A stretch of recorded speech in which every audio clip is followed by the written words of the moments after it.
नमस्कार. महाराष्ट्र केसरी कुस्ती स्पर्धा 2026 महाराष्ट्र राज्य कुस्ती संघ आणि रामकृष्ण अण्णा सातव पाटील यांच्या वतीने आयोजित वाघोली येथे संपन्न होते. आज तिसरा दिवस आणि चौथ्या दिवसाचं सकाळचं सत्र संपलेलं आहे. आज सायंकाळच्या सत्रामध्ये महाराष्ट्र केसरी गटामधल्या फार प्रेक्षणीय लढती आज या मैदानावरती संपन्न होणार आहेत. त्याच्यामध्ये गादी विभाग आणि माती विभागामध्ये आज महाराष्ट्रातले तुल्यबळ पैलवान समोरासमोर ठाकणार आहेत. तर सर्वप्रथम आपण गादी विभागामधल्या कुस्त्यांचं विश्लेषण बघूयात की त्याच्यामध्ये कोण पैलवान विजयी होऊ शकतात आणि पुढच्या फेरीमध्ये दाखल होऊ शकतो. गादी विभागामध्ये पहिली क्वार्टर फायनलची कुस्ती होणार आहे ती सिद्धांत गवई विरुद्ध पृथ्वीराज मोहोळ. गतवर्षीचा महाराष्ट्र केसरी पृथ्वीराज मोहोळ आणि सिद्धांत गवई अकोल्याचा ही कुस्ती होणार आहे.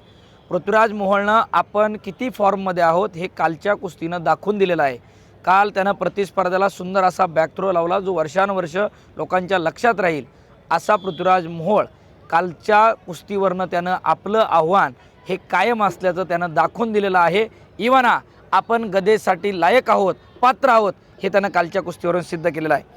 दुसरी कुस्ती होणार आहे दिग्विजय जाधव विरुद्ध जय पाटील. जय पाटील हा सोलापूर जिल्ह्यातला फार चांगली कुस्ती करणारा, मध्यंतरीच्या काळामध्ये जय कुस्ती सरावापासून बंद होता, परत त्यानं सरावाला सुरुवात केली आणि या वर्षी त्यानं जबरदस्त असा फॉर्म पकडलेला आहे.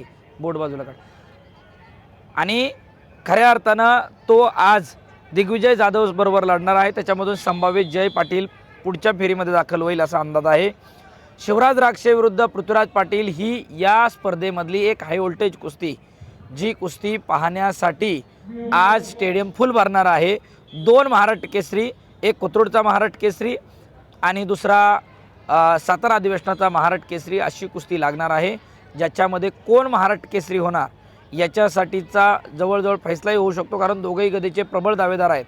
शिवराज तसा ट्रिपल महाराष्ट्र केसरीसाठी प्रयत्न करतोय तर पृथ्वीराज डबल महाराष्ट्र केसरीसाठी प्रयत्न करतोय. गेल्या वर्षी कर्जतला ही कुस्ती झाली होती, त्यानंतर ही कुस्ती कुठल्याही स्पर्धेमध्ये झालेली नाही. आज ती कुस्ती पुन्हा एकदा सायंकाळच्या सत्रामध्ये लागणार आहे. त्याचप्रमाणे हर्षवर्धन सदगीर विरुद्ध अक्षय मंगवडे.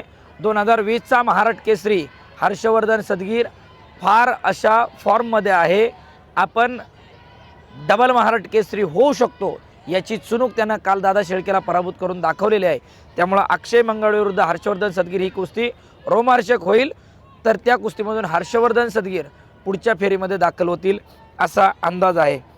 तर गादी विभागामध्ये माती विभागामध्ये अजून काही प्रेक्षणीय लढती आजच्या सायंकाळच्या सत्रामध्ये होणार आहे, ज्याच्यामध्ये रविराज चव्हाण विरुद्ध शुभम शिदनाळे. एक ग्रीको रोमनचा महाराष्ट्र केसरी शुभम शिदनाळे ज्यानं सिकंदर शेखला पराभूत केलं होतं हिंदू गर्जना केसरी कुस्ती स्पर्धेमध्ये.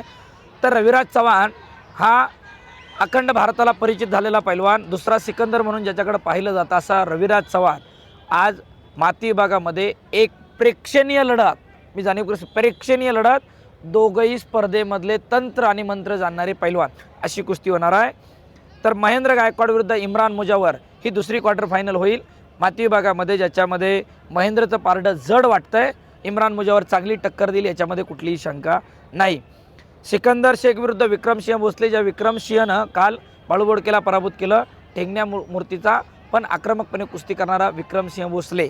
गेल्या वर्षी पण त्यानं महाराष्ट्र केसरीला फार चांगल्या कुस्त्या केल्या होत्या आणि यावर्षी सिकंदर शेख समोर त्याची कुस्ती आलेली आहे.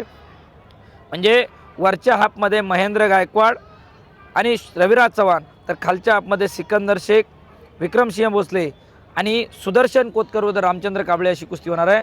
सुदर्शन कोतकरसुद्धा फार चांगल्या फॉर्ममध्ये आहे, तोही कमाल करून पुढच्या फेरीमध्ये दाखल होईल. सिकंदरही या फेरीमध्ये दाखल होईल. आणि खऱ्या अर्थानं माती विभागामध्ये रविराज चव्हाण, शुभम शिदनाळे, महेंद्र गायकवाड, सिकंदर शेख, सुदर्शन कोतकर यांची पारडी आत्ता तरी सध्याच्या घडीला जड दिसत आहेत. तर गादी विभागामध्ये पृथ्वीराज पाटील, शिवराज राक्षे, त्याचप्रमाणे हर्षवर्धन सदगीर आणि पृथ्वीराज मोहोळ यांची पारडी आत्ता जड दिसत आहेत. सेमीफायनलला शक्यतो अशाच कुस्त्या येण्याची दाट शक्यता आहे. तरी तुम्हाला काय वाटतं की येणाऱ्या ह्या स्पर्धेमध्ये कोण विजयी होईल किंवा या वर्षीचा महाराष्ट्र केसरी कोण होईल याबाबतच्या तुमच्या प्रतिक्रिया या व्हिडिओच्या कमेंटमध्ये नक्की लिहा.